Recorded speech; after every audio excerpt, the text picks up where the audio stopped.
ایک تو تھوڑا تھوڑا مشکات نبوت سے لوگ دور ہوئے تو لاپرواہی بھی آنے لگی. اب لوگوں نے پوچھنا شروع کیا کہ سورۃ فاتحہ بھول جائے تو کیا کرے. رکوع میں بندہ چلا گیا تو رکوع تو کر لیا لیکن سبحان ربی العظیم نہیں یاد رہا تو کیا کرے. سجدے میں گیا سبحان ربی الاعلیٰ نہیں پڑھا تو کیا کرے. اب مسائل بنے, اب ضرورت ہوئی. امام اعظم نے اصول فقہ مرتب کی, ہمیں بتایا کہ نماز میں فرض کیا ہے, نماز میں واجب کیا ہے, نماز میں کیا شے ضروری ہے اور کیا شے ضروری نہیں ہے. وہ بھی انہوں نے حدیثیں سامنے رکھی کہ نبی پاک نے کس کس بات کی کتنی تاکید کی, کس کس بات کی زیادہ تاکید نہیں فرمائی. پھر انہوں نے مسئلہ بتایا کہ قیام کرنا فرض ہے, رکوع کرنا فرض ہے, لیکن رکوع میں سبحان ربی العظیم کہنا سنت ہے. اگر کسی کی رہ بھی جائے گی تو اس کی نماز ہو جائے گی. قوما کرنا فرض ہے, سجدہ کرنا فرض ہے, لیکن سجدے میں سبحان ربی الاعلیٰ کہنا سنت ہے. رہ بھی گیا تو نماز جو سجدہ ہی نہیں کرے گا اس کی نہیں. تو یہ اصول بنائے امام اعظم نے. امام اعظم کون تھے؟ کپڑے کے ایک بہت بڑے تاجر تھے, ان کے بیٹے تھے, پورا نام تھا نعمان بن ثابت. امام اعظم ان کا لقب ہے, ابو حنیفہ ان کی کنیت ہے. لوگ جب اپنی مرضی کی باری آتی ہے تو حرم شریف کے حوالے دینے شروع کر دیتے ہیں. پھر حرم شریف میں جو ہوتا ہے, حرم شریف میں نے کہا چلو وہی مان لو, مسجد نبی میں باب بلال سے داخل ہو جاؤ یا باب ہجرت سے داخل ہو جاؤ. مسجد نبی میں جب داخل ہوگے, اندر مسجد کے قدم رکھو گے دونوں دروازوں سے جا کے, تو جو کھلا سین ملے گا اس سین کے اوپر جو سامنے نظر ڈالو گے تو 4 اماموں کے نام لکھے ہوئے فقہ کے. جو سب سے پہلا نام لکھا ہے وہ امام اعظم ابو حنیفہ کا لکھا ہوا ہے. آج بھی مسجد نبی میں, آج بھی, دوسرا امام شافعی کا, تیسرا حضرت امام مالک کا, چوتھا امام محمد بن حنبل کا. اور آج بھی فقہائے مکہ اور مدینہ جب فتویٰ دیتے ہیں تو امام محمد بن حنبل کے قول پہ فتویٰ دیتے ہیں, اور ہر جگہ وہ اعلان کرتے ہیں کہ ہم فقہ کے ماننے والے مقلد ہیں امام محمد بن حنبل کے. وہ اعلان کرتے ہیں, انہوں نے لے کے لگایا ہوا. ایک پوری دنیا کی لوگ تو کسی نہ کسی امام کی تقلید کرے, اور ایک چھوٹی سی جماعت اٹھ کے کہے نہیں ہمیں ڈائریکٹ سمجھ آئی ہے. تو کیسے بھائی تمہیں سمجھ آ گئی؟ امام اعظم ابو حنیفہ کا نام نعمان بن ثابت تھا, کوفے میں پیدا ہوئے تھے, صحابہ کے شاگرد تھے, 80 ہجری میں پیدا ہوئے, 150 ہجری میں آپ کا وصال ہوا. باپ تاجر تھے. آپ فرماتے ہیں میں سیانا ہوا تو تجارت میں لگ گیا. ریشمی کپڑے کا کاروبار تھا, بہت بڑا گھرانہ مالدار تھا ہمارا. میں گلی سے گزرتا تھا, رستے میں امام شافعی کا مدرسہ تھا, میں بچوں کو پڑھتے دیکھتا تو مجھے شوق ہوتا, اکثر میں وہاں 2-4 منٹ 10 منٹ قیام کرتا. ایک دن امام شافعی نے بلایا اور بلا کے فرمایا بیٹے کیا کرتے ہو؟ میں نے کہا کپڑے کا کام کرتا ہوں. تو کہنے لگے تیرے چہرے میں بڑی چمک ہے, تیرے چہرے میں بڑی روشنی ہے, مجھے لگتا ہے میرا رب تجھ سے کوئی بڑا ہی کام لینے والا ہے, تو آ نہیں جاتا, پڑھ نہیں لیتا. اقبال کہتے ہیں اگر کوئی شعیب آئے میسر, شبانی سے کلیمی 2 قدم ہے. اللہ کرے کسی کو کوئی مل جائے, کسی کو کوئی بیٹھا ہوا مجھے دور دعا دیتا ہے, میں ڈوبتا ہوں پر سمندر اچھال دیتا ہے. اللہ کرے کوئی مل جائے. فرماتے امام شافعی نے میری بات ہوئی تو میں حضرت حماد کے مدرسے میں داخل ہو گیا. امام حماد بہت بڑے مفتی تھے, سند بھی سن لے. امام اعظم شاگرد ہے امام حماد کے, اور امام حماد شاگرد ہے حضرت ابراہیم نخعی کے. حضرت ابراہیم نخعی شاگرد ہے حضرت علقمہ کے, اور حضرت علقمہ شاگرد ہے حضرت عبداللہ ابن مسعود کے.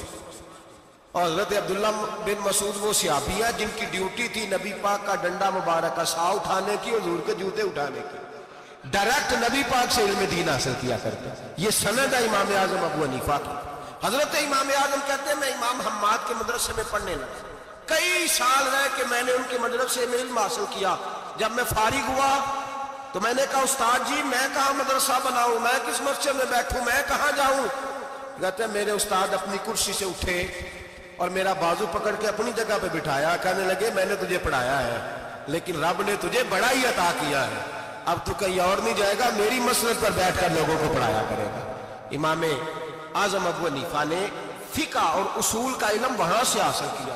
فرماتے ہیں پھر میرے استاد نے میری ڈیوٹی لگائی, فرمانے لگے اب تو کسی ایسی جگہ جا جہاں سے تجھے تقوی کی روشنی ملے, کوئی مرشد تلاش کر. 6 نفل نمازاں پڑھیاں, ظالم نفس نہ مردہ ہوں, اے بان فقیروں کسے نہیں مارے, آئے ہوئی چور اندر دا ہوں. حضرت امام اعظم سن 80 ہجری میں کہتے ہیں 80 ہجری میں، آج سے 1400 سال پہلے 1350 سال پہلے امام اعظم کہہ رہے ہیں مجھے ضرورت تھی کہ میں جا کے کسی کے ہاتھ میں ہاتھ دوں تاکہ میں اس سے اصلاح لوں جو میرے قلب و نظر کو صحیح کرے۔ ہم تو سارے سیانے، ہمیں تو کسی کی ضرورت ہی نہیں۔ فرماتے میں اپنے استاد کے کہنے پر امام جعفر صادق کے پاس گیا، 2 سال امام جعفر صادق نے مجھے پریکٹیکل کرایا، جو علم میں نے امام حماد سے سیکھا تھا اس پر عمل کرنے کا طریقہ مجھے امام جعفر صادق نے سکھایا۔ 2 سال، اور امام اعظم فرمایا کرتے تھے اگر وہ 2 سال نہ ہوتے تو میں ہلاک ہو جاتا، وہ 2 سال نہ ہوتے تو میں، فرماتے ان سے میں نے پڑھنا پڑھانا سیکھا۔ اور امام جعفر صادق رات کو مجھے ساتھ کھڑا کرتے اور ساری رات نفل پڑھاتے، وہ میری تربیت کرتے۔ وہ علم تو میرے اندر تھا لیکن عاجزی، تقوی، پرہیزگاری، عبادت، قرآن سے پیار، یہ مجھے امام جعفر صادق نے سکھایا۔ امام اعظم ابو حنیفہ بہت بڑے فقیہ بنے، پھر مدرسہ بنایا، پھر خانقاہ بنائی، پھر امام صاحب رحمت اللہ علیہ نے ساری زندگی رسول اللہ صلی اللہ علیہ وسلم کے دین کا پیغام دیا۔ ایسا بھی وقت آتا ایک آیت شروع کرتے تو ساری رات وہ آیت ہی پڑھتے رہتے، ساری رات علم پڑھایا، لوگوں سے پیار کیا، خلوص بانٹا۔ بہت بڑے مالدار تھے، ایک بہت بڑا نام ہے امام ابو مالک کا، یہ اتنے بڑے شخص ہیں کہ ہارون رشید نے انہیں قاضی القضاء بنایا تھا، چیف جسٹس بنایا۔ حضرت امام مالک کہتے ہیں میں غریب کا بیٹا تھا، اکثر دین پڑھنے والے غریبوں کے بیٹے ہوتے ہیں، امیروں کے بچے ایف ایس سی پڑھتے ہیں، بی ایس سی پڑھتے ہیں، ٹیکنالوجی پڑھتے ہیں، غریبوں کے بچے دین پڑھتے ہیں، اور پھر امیروں کو ممبریاں ملتی ہیں، غریبوں کے بچوں کو اللہ ممبر عطا فرماتا ہے، مصلی رسول اللہ دیتا ہے۔ حضرت سیدنا امام ابو مالک فرماتے ہیں میں غریب کا بیٹا تھا اور میری 6-7 بہنیں، میں اکیلا بھائی تھا۔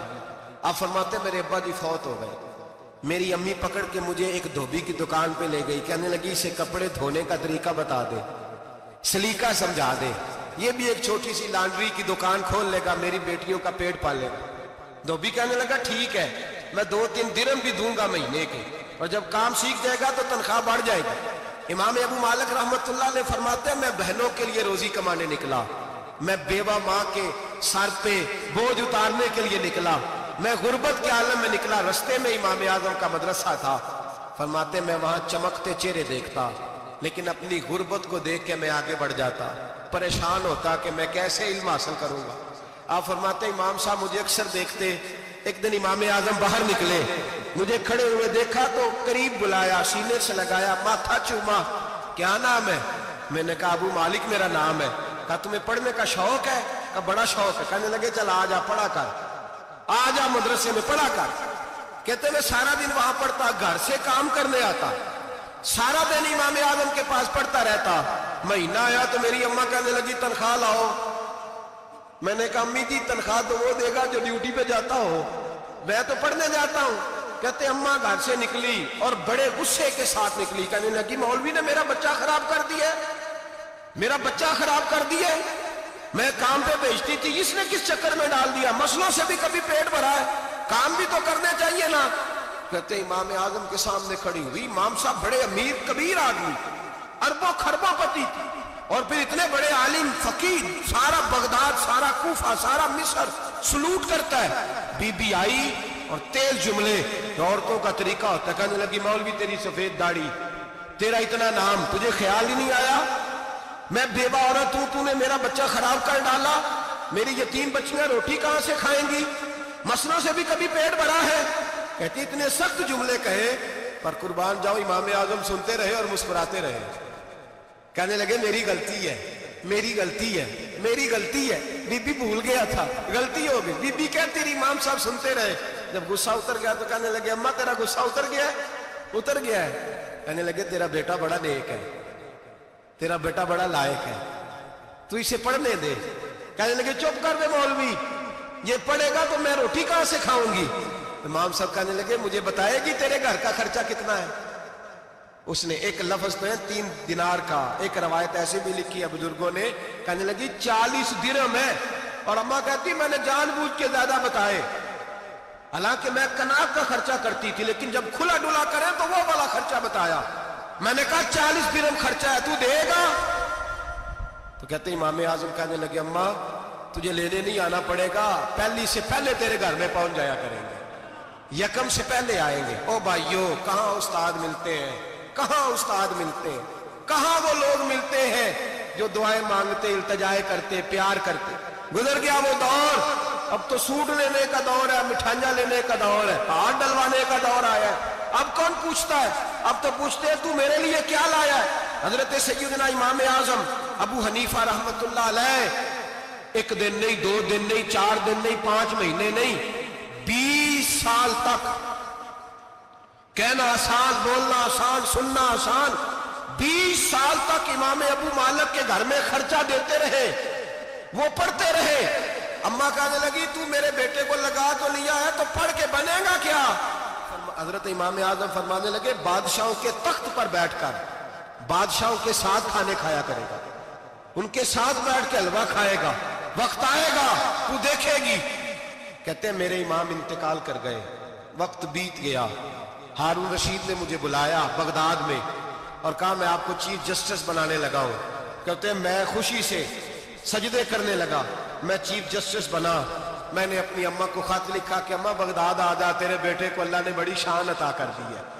فرماتے ہیں ہارون رشید کی بیوی بڑی اولیاء کی، علماء کی بڑی فرما بردار تھی، محبت کرنے والی، اس نے حلوہ بنا کے بھیجا، کھانا بنا کے بھیجا۔ ہارون رشید تخت پہ بیٹھ کے کھانے لگا تو کہنے لگا امام صاحب آپ بھی یہیں آ جائیں میرے ساتھ۔ کہتے ایک کونے میں وہ بیٹھ گیا، ایک میں بیٹھ گیا، بیچ میں کھانا رکھ لیا۔ اتنی دیر میں میری اماں بھی پہنچ گئی، 2 لقمے کھائے تھے کہ اماں آ گئی۔ جب اماں نے مجھے تخت پہ بیٹھے دیکھا، ایک یتیم، ایک لاوارث، ایک بن باپ کا بچہ، وہ کل تک جو بہنوں کے لیے 4 دینار نہیں لا سکتا تھا، تخت پہ بیٹھ کے جب روٹی کھاتے دیکھا تو اماں تڑپ گئی، روئی، چیخیں ماری۔ میں نے کہا اماں کیا ہوا؟ کہنے لگی بیٹا مجھے تیرا استاد یاد آ گیا ہے، اس نے کئی سال پہلے کہا تھا اسے دین کا علم پڑھنے دے، اسے فقیہ بننے دے، یہ بہت آگے جائے گا۔ دیکھ آج اللہ نے تجھے کتنی شان عطا کی ہے۔ کہا بیٹا یہ کمال تیرا نہیں، یہ امام اعظم ابو حنیفہ کا کمال ہے، یہ ان کا کمال ہے جنہوں نے تمہیں یہاں تک پہنچایا۔